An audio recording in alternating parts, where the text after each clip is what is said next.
Thank you. Hello, everybody there in Vietnam. Thank you very much for inviting me to this session today. I am Dr. Ida Ismail Pratt, and I have been tasked to actually just share with you our experience in terms of introducing HPV DNA test into our Singapore National Cervical Cancer Screening program here in Singapore. Just a little background of myself. I lead the gynecological cancer screening and prevention in my hospital, which is National University Hospital Singapore. And I also chair the Cervical Screen Singapore, which is our national screening program implementation committee that introduced the HPV DNA test. So I'm going to just, this is just my disclosures. So this is Singapore, just for you to have a look. So in May 2019, the Ministry of Health Singapore made two very important introduction to the country. The first introduction was actually to update our national cervical screening program to incorporate HPV primary screening with partial genotyping. At the same time, the Ministry of Health also introduced our first national school HPV vaccination program for all girls in secondary 1 with a catch-up program for secondary 4 and 5. And this is certainly after the WHO declaration in worldwide cervical cancer eradication that was announced earlier. So just a little bit of introduction regarding Singapore. Now, as you can see from this map, and I'm sure all of you know where Singapore is. Singapore is a small island, and its population is about just under 6 million.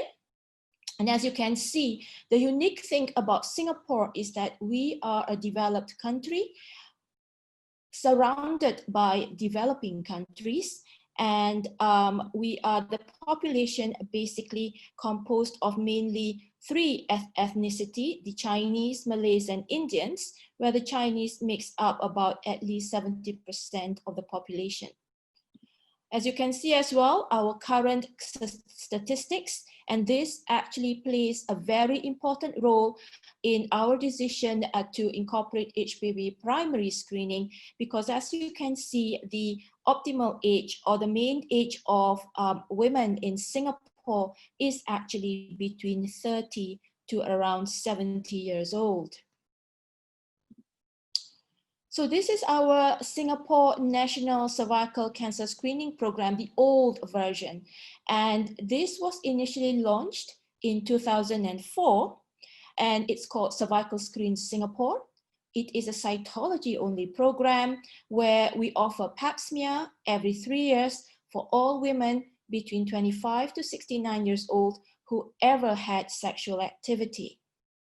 Now, this is an opportunistic screening program, and for some of you may be aware that current evidence is that an organized cervical screening program is the optimal program to ensure that the coverage of targeted women are high, and for any cervical screening program, it is understood that an uptake of 70% and above is actually the ideal target. So our program at the time launched aimed to get an 80% coverage of targeted women attending for regular screening, not one screening, but regular screening by 2010. Now, over the years, when we looked at the uptake, and as any country adopting the opportunistic program rather than an organized screening program, that the uptake for cervical cancer screening is hovering around 50%. And this is not only seen in our country, but in other countries as well. The thing is, with our national program, what we did was that we then looked at our data probably about a few years after the national program was launched. Now, this is the first publication of the outcome of the program since it was launched, okay? What we found was that 70% of women 25 to 69 years did go for a pap smear, but at least once in their life, not for regular screening, but said that they ever had a pap smear, which is not kind of like our aim at the time. We also found that there's a decline number of first screeners, and especially about 10% only of women return for rescreen within 3 years following recommendation. And as all you know, all of you are aware, when it comes to cervical cancer screening, regular screening is actually plays a pivotal role in cancer prevention. In the latest statistics in Singapore, what we found as well are some concerning trends, okay? First, we found that in the last cervical cancer registry between 2011 and 2015, cervical cancer incidents are starting to show an upward trend.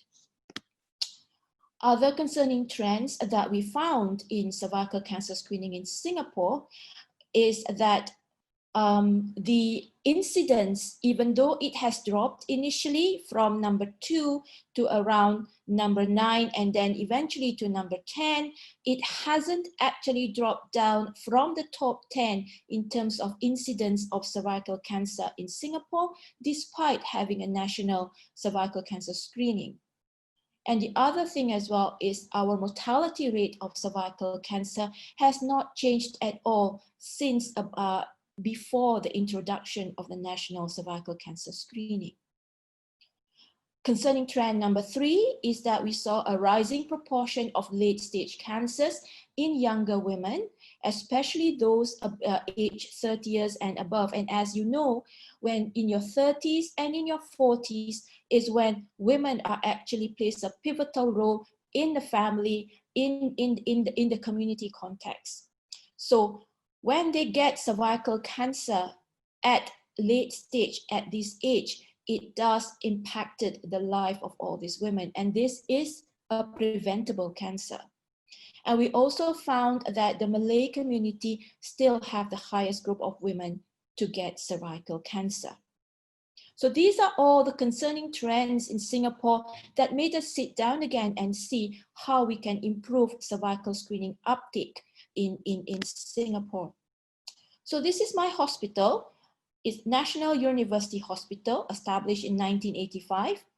In 2018, the public healthcare system in Singapore was revamped, and NUH or NUHS, where I worked in, serves as a tertiary hospital, clinical training center, and research center for medical and faculties for the Western cluster of Singapore. We are the only tertiary center managing the Western cluster of Singapore.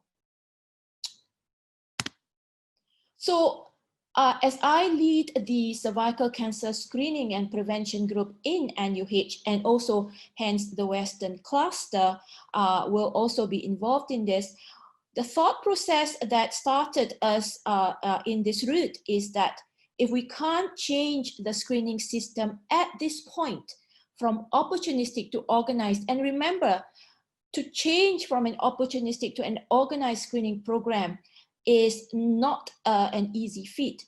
It takes, it does involve a lot of work and also financial stability. It's quite expensive to actually have an organized cervical screening program. So we thought if we can't change the cervical screening program to an organized cervical screening program to make sure that the uptake of cervical screening in Singapore is above 70%, how can we still improve our practice to prevent more women from getting cervical cancer?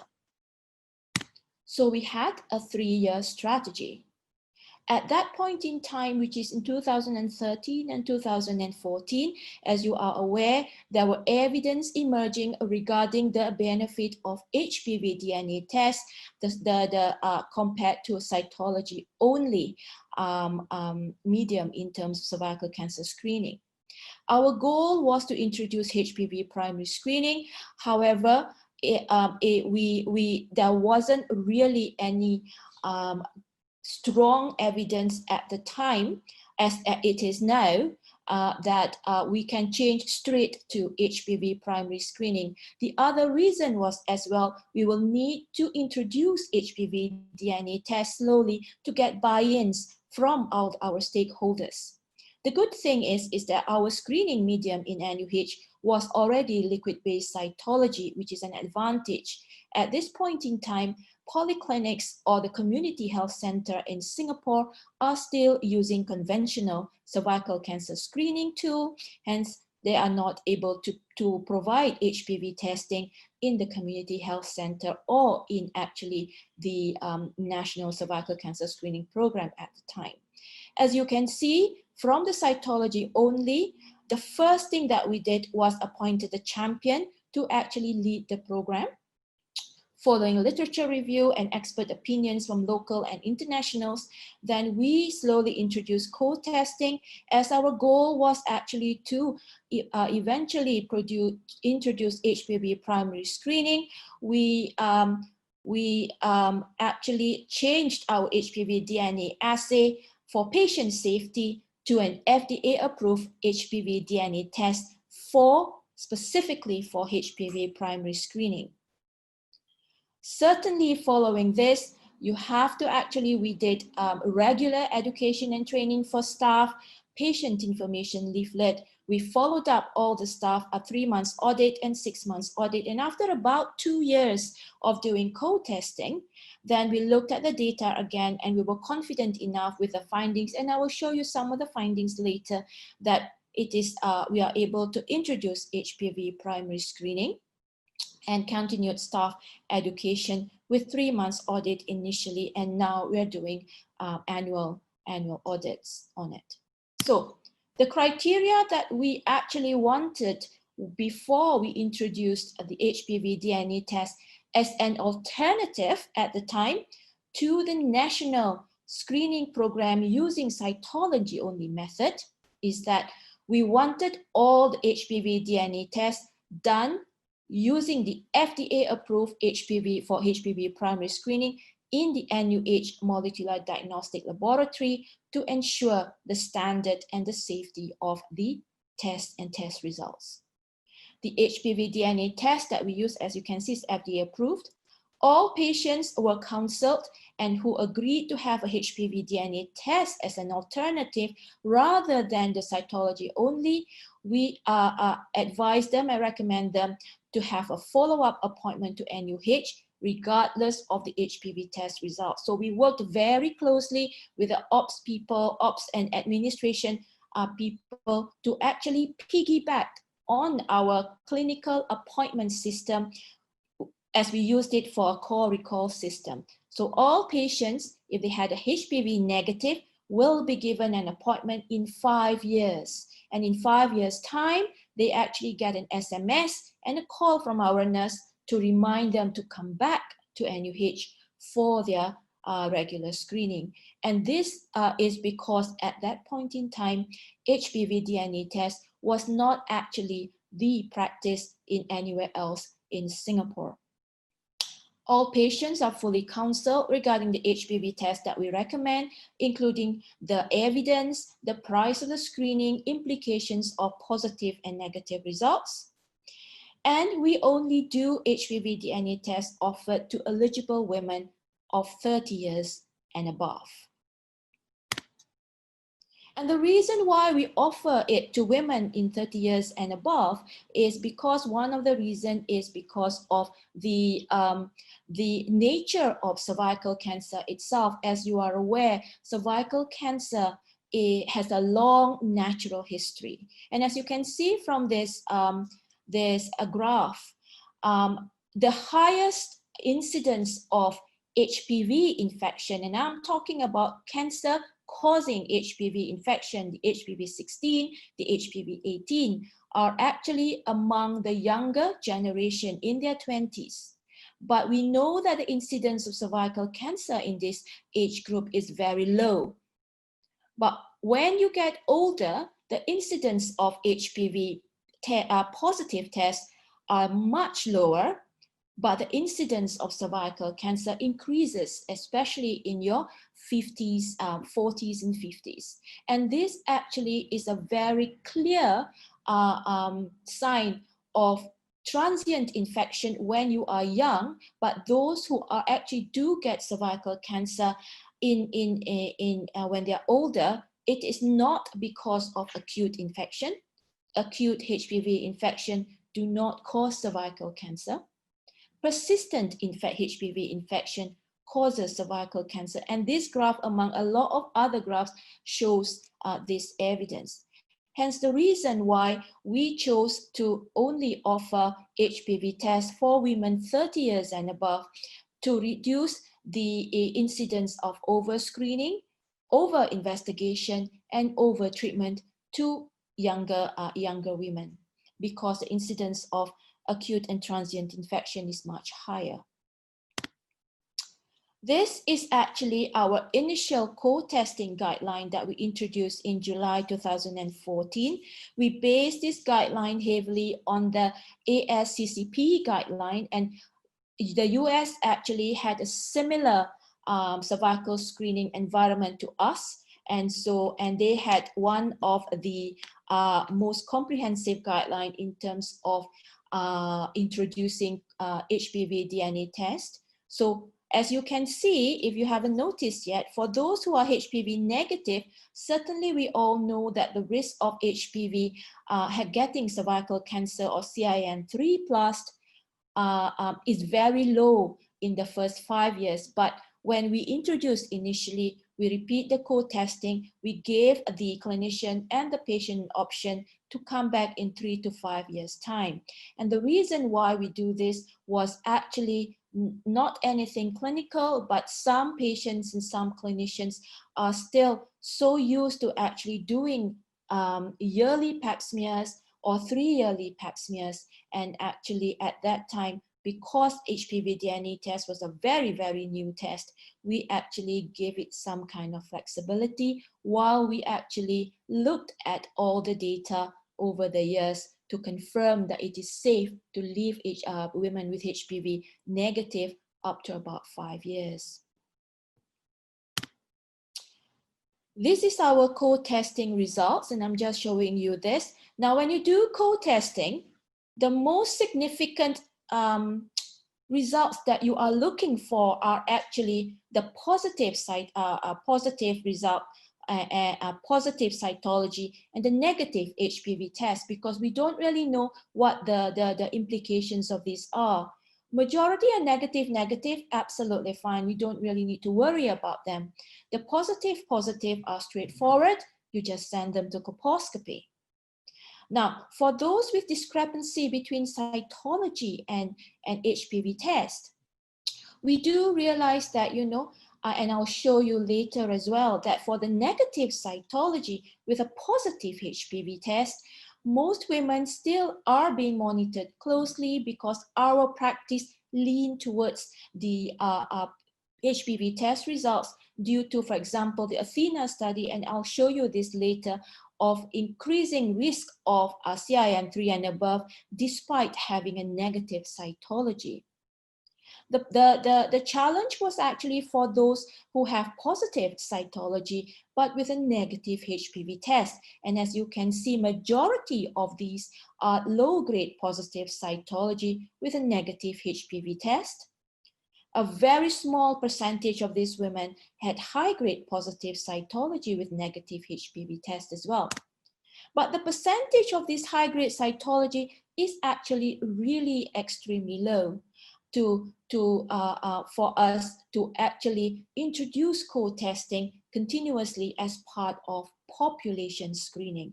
I'm not talking about individual doctor or individual patient screening. We're talking about population screening.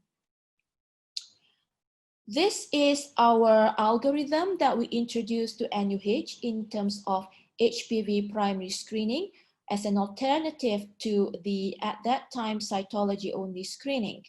So HPV primary screening, we used the traffic light system, which is similar to the Australian system. HPV primary screening should be offered for eligible women 30 to 69 years old.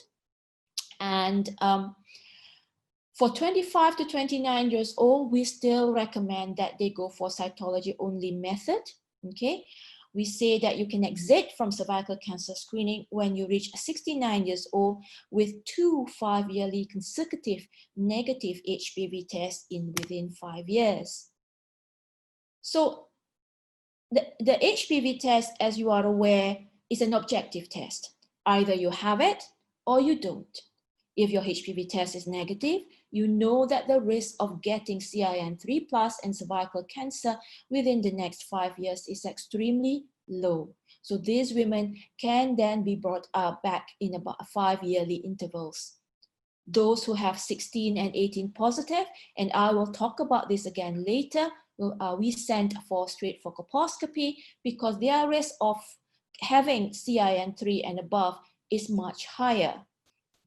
For those with HPV non-16-18 positive, and these are the biggest group in our cohort, the risk of getting CIN3 and above as per the Athena study is actually quite low, which is about less than 5%. Therefore, for these women, and also when you're introducing a very sensitive primary screening tool, you also need to actually think about the resources that you have, especially in terms of colposcopy clinics and colposcopists to follow up all these patients. So we offer them reflex cytology, and if the cytology is negative, we bring them back in 1 year. And in 1 year, basically, some of these women would then have a negative HPV test. Therefore, they are avoided from being over-assessed or over-treatment and go back to routine screening. So what are the lessons that we learned from introducing HPV DNA tests for the last at least 6 years in NUH? So this is a thing that I want to go through with you. So hopefully it will help with your practice as well. The first thing that we know is that HPV test is a more sensitive test, screening test, compared to cytology alone. I'm talking about HPV in the primary screening context, okay? This is a very old study, but a very important study that actually showed that the sensitivity of cytology versus HPV DNA test for detecting CIN2 and above. And as you know from this study, the HPV DNA test detect about at least 35% more CIN2 plus compared to cytology alone. And we found that in actually our cohort of women. And as you can see, this is actually our own audit on the women that opt for HPV DNA test in NUH for screening. The number of CIN2 and CIN3 cases diagnosed increased by 37% following introduction of HPV tests within the 5 years, especially when after we introduced HPV primary screening in 2016, the the diagnosis of high-grade CIN shot up. And as you know, is that it's very important that the main reason for us nagging women to go for their regular screening is to actually to catch the pre-cancer stage so that we can treat these women, hence continuing for them to prevent them from getting cervical cancer in future. Second thing that we found was that co-testing is not better than HPV primary screening for primary cervical cancer screening. Dillner actually published this as well in a paper he wrote in 2008, where he looked at all the multinational cohort study, joint database in 7 European countries, and he looked at the data for the cumulative incidence of CIN3+ after 6 years of following where these women had co-testing. And as you can see from this is that if you have cytology negative, your risk of getting CIN3 within 6 years is actually slightly higher, actually significantly higher compared to if you have a HPV negative. But more interestingly is that Dillner found that if you're doing co-testing and you have a negative cytology but a positive HPV test, you are still at high risk of CIN3+ at 6 years of at least around 10%. But if you have a cytology positive, with a negative HPV test, the risk of actually getting CIN3 over 6 years is really quite low, is below 3%.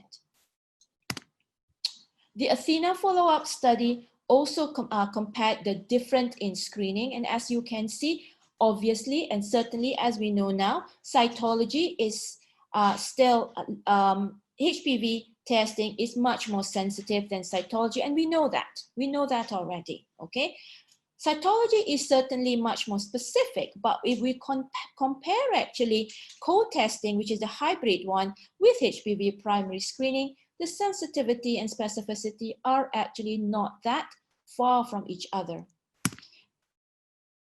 And this is actually also a graph to show that even if you have a negative pap smear, but a positive HPV test, does not matter if you're doing hybrid capture 2, which only gives you either a positive HPV test or a negative HPV test, or you're doing genotyping, regardless of your cytology, negative cytology results, your risk of getting CIN3 and above for these women are still increased. Therefore, you still need to follow these women up closely.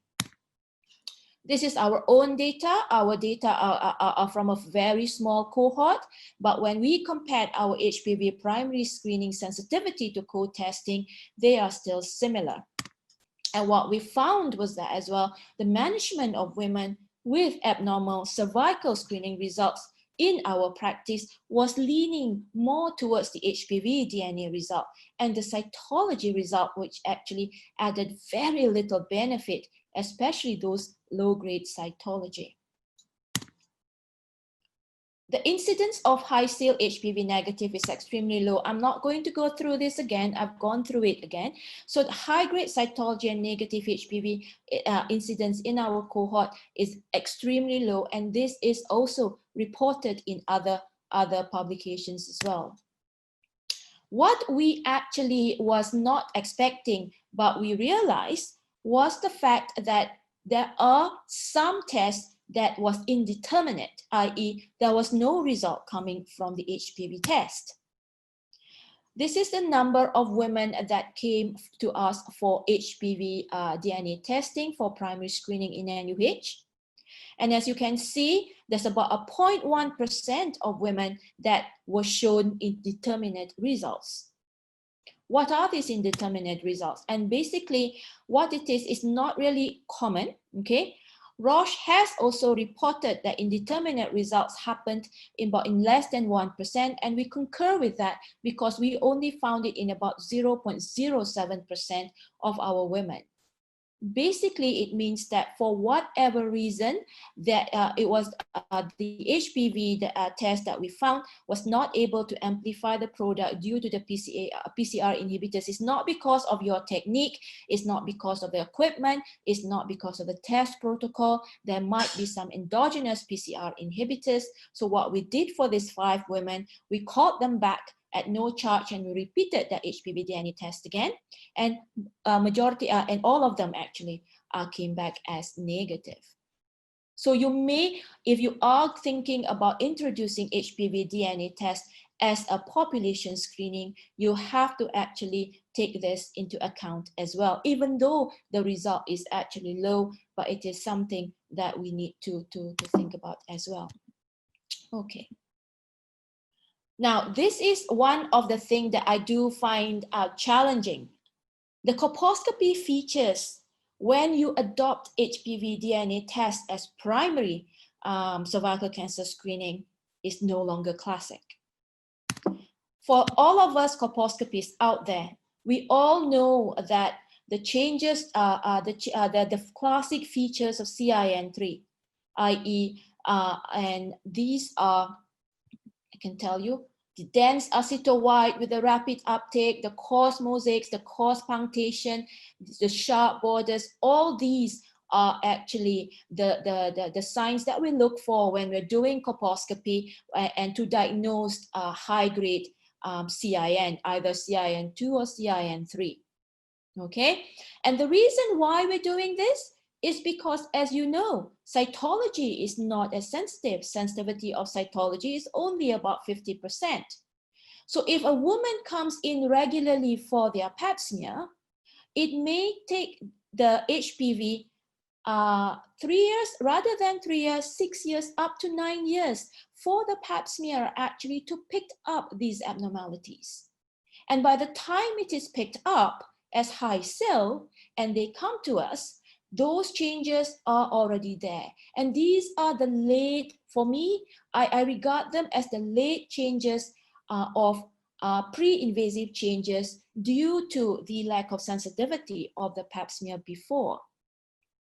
However, because now we are doing HPV DNA tests, I'll show you this patient of mine. This is one of a few of the patients that came in, especially for HPV-16 positive patients. A 36-year-old woman, and as you can see, she has a normal looking cervix, and there's probably some very faint aceto-white area here, slightly faint aceto-white area, maybe occupying not really any punctation or mosaics that you can think of. I've been doing colposcopy for at least now more than 10, 15 years now. And I thought, that looks more like a grade 1, low grade changes. Let's biopsy that. So I biopsied this area here because especially at the 7 o'clock, just look a little bit, even though it still looks a little bit not as dense white. We'll just see what happens. And boom, it came back high cell CIN3. And because of this, my practice as well has changed for any women, especially for me now, for any women, especially for HPV-16 positive, there is a lower threshold for actually taking a punch biopsy to confirm that the colposcopy diagnosis. The other challenge that I find after introducing HPV DNA tests for the last 6 years in NUH is persistent high-risk HPV infection is a challenge, especially for not only colposcopy negative women, but also for cytology negative women. It is a challenge. And remember, the superiority of HPV DNA test in terms of cervical cancer screening when compared to cytology only is proven mainly for primary cervical cancer screening. In terms of these women, currently there's no consensus on how to look after them. And the reason is because, as you know, the changes that is done or the changes that you see in the cell after persistent infection from infection to cervical cancer may take up to 30 years. So you will get women with a positive HPV test, but there are no pre-invasive changes or any abnormal cell changes that is seen either by cytology or by colposcopy. So what do you do with these women? So the Athena study, you may also know, is basically one of the important pivotal study in terms of looking at cytology only compared to HPV primary screening in the population. And actually, it provides us with the ability to counsel women in terms of their risk of getting CIN3 at least in the next 3 years. I actually use these figures to counsel my women, basically. And the fact is that if you do have a HPV negative up to 3 years in the Athena study, your risk of cervical CIN3 is actually less than 1%. The reason why for our algorithm in the NUH that we brought all women with HPV-16 positive and HPV-18 positive straight back to colposcopy is because currently the management of cervical cancer screening is all about risk assessment. Any women that we agreed that any women that has a risks of more than 5% with HPV testing should be brought back to colposcopy for further assessment. And for those women with a risk of CIN3 of 5% or less, we offer them cytology only. Your population or your country or your practice may be much more comfortable with either a higher or a lower risk threshold to bring the women back. But this also depends on the resources and the facilities that you have once you offer your women the HPV DNA tests. The reason why we do cytology triage, especially whenever you are doing cervical cancer screening, especially using HPV DNA tests, there is a paradigm shift as well, and we'll talk about this later in terms of understanding the risk of cervical cancer. Remember, when you're doing cervical cancer screening, especially with HPV DNA tests, it's not about preventing HPV infection. It's all about preventing disease.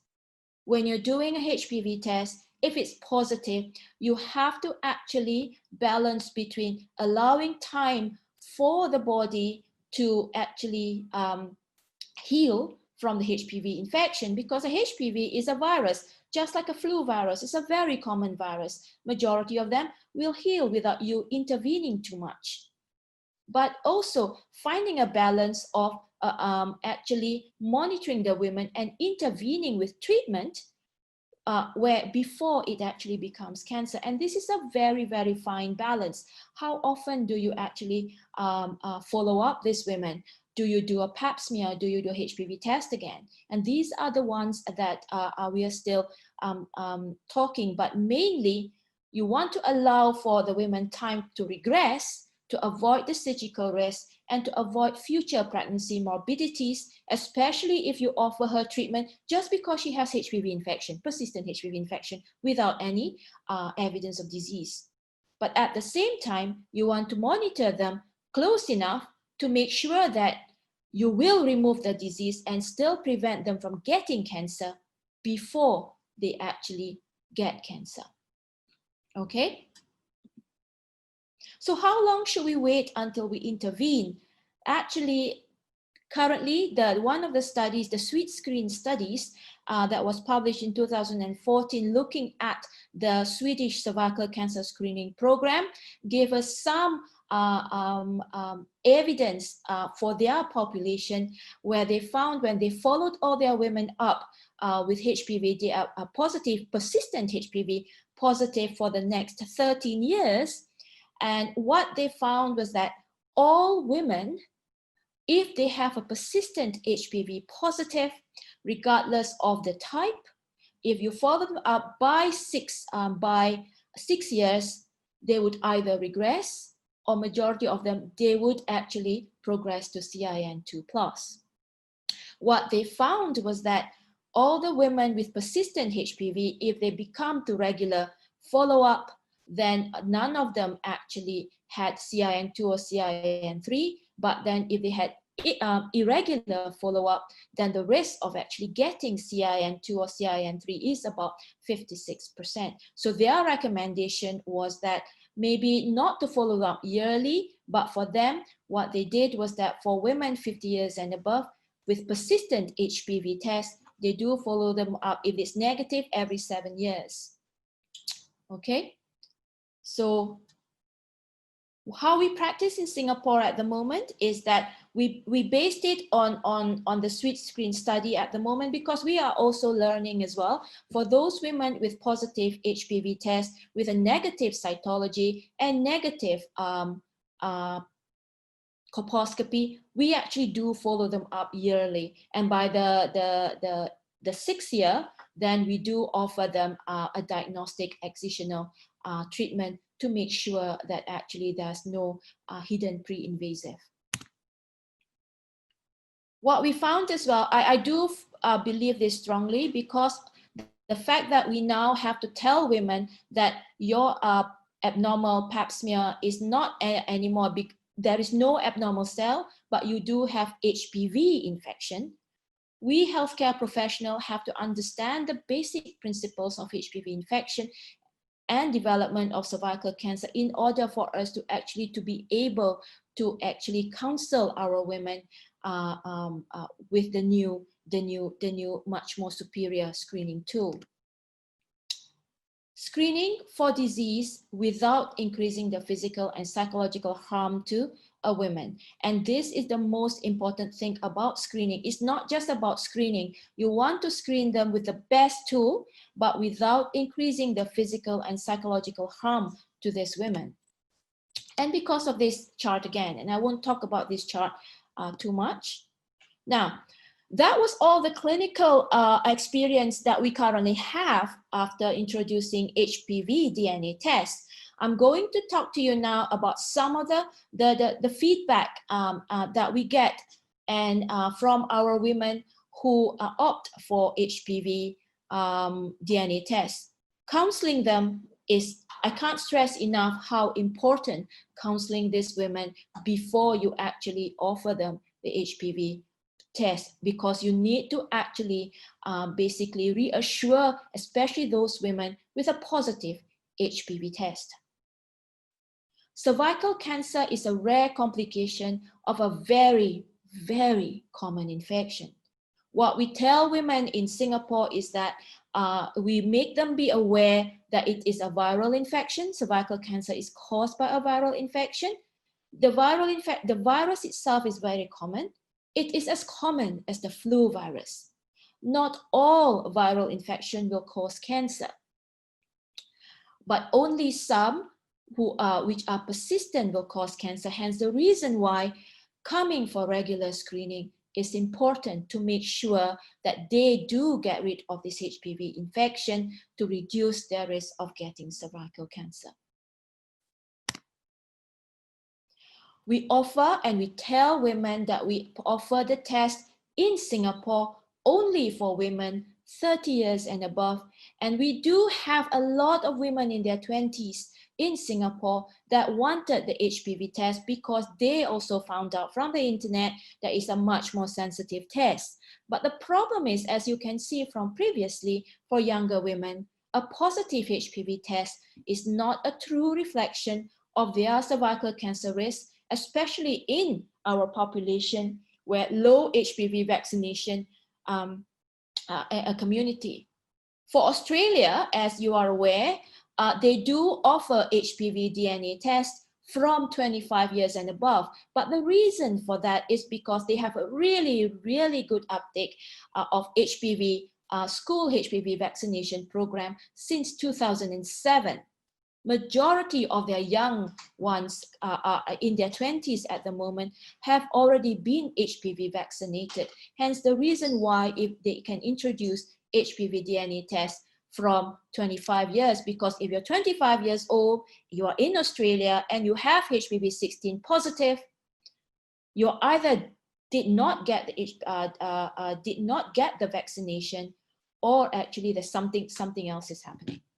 But we can't offer it. We didn't want to offer it to women in Singapore because there's a risk that the high incidence of acute infection will lead to a lot of women being psychologically stressed, and also clinically for the doctors, especially to offer too much over treatment, and that will affect especially their fertility in future. A negative HPV test has a very strong negative predictive value. We tell our women here is that when you do one HPV test, the risk of you getting cervical cancer, at least in the next 5 years, is less than 1%. It is equivalent to doing pap smear every year for 5 years.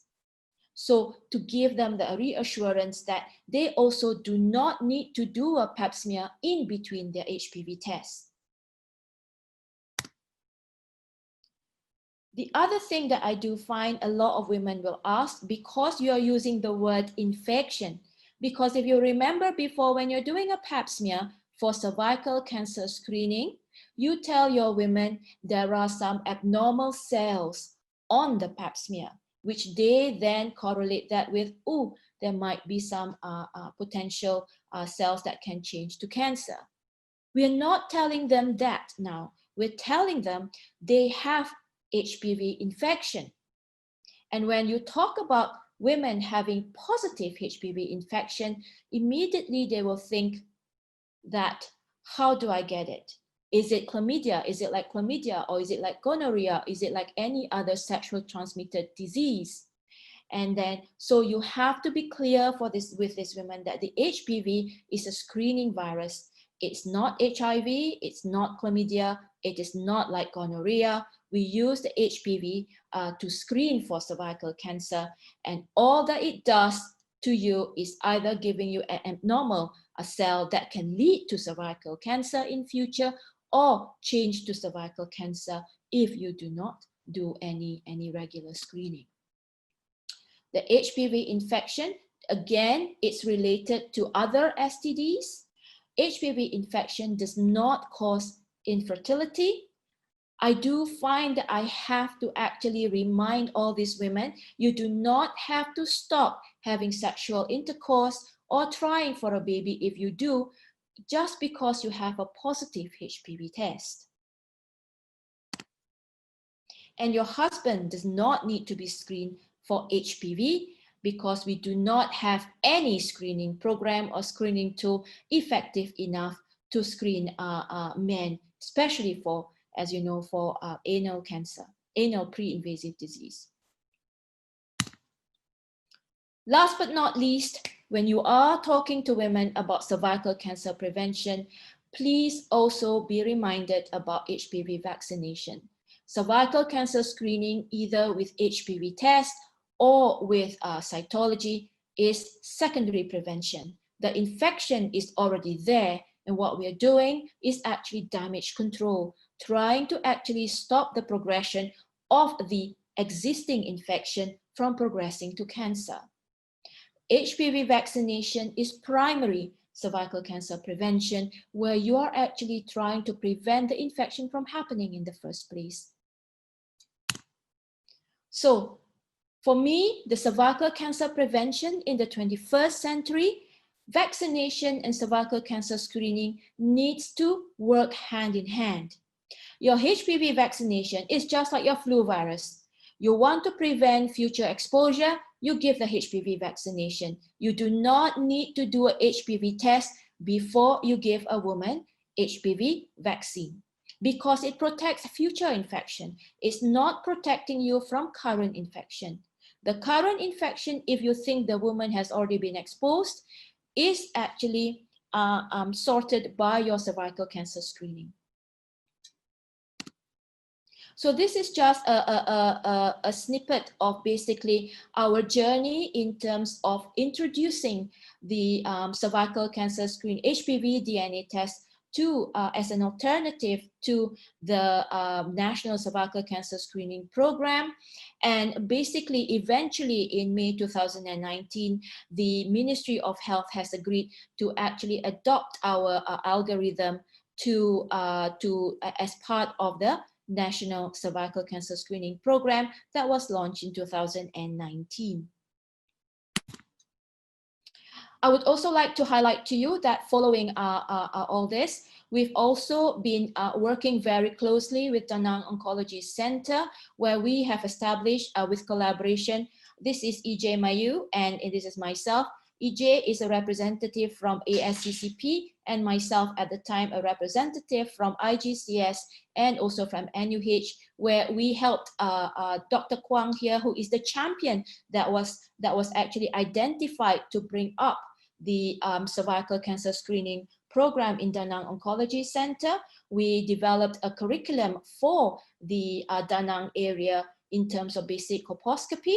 And not only that, we've already now started to train local doctors to become trainers in cervical cancer screening. And as you can see, these are the two trainers that we've identified, Dr. Quinn and Dr. Huang here, where we also established a Train the Trainers program to develop colposcopy trainers and cervical cancer screening local trainers to train the community in Da Nang. And you can actually read this in the journal. I'm happy to say that we've published our data in the IJGC recently.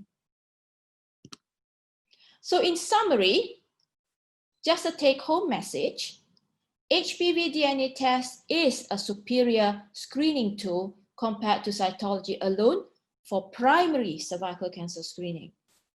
The sensitivity of co-testing is actually similar to HPV primary screening, but it is a much more expensive screening tool compared to HPV primary screening. All healthcare professionals must have basic understanding of HPV infection and its future implications if you do want to introduce HPV DNA test as part of your screening strategy to your population. And a champion in cervical cancer screening and prevention can help to push the progress in cervical cancer screening in your region. However, you do also need to take buy-ins from other stakeholders as well, especially those that works in the laboratory, the molecular diagnostic, the cytopathologist, that needs to have this buy-in as well. And so with that, I thank you. Thank you very much.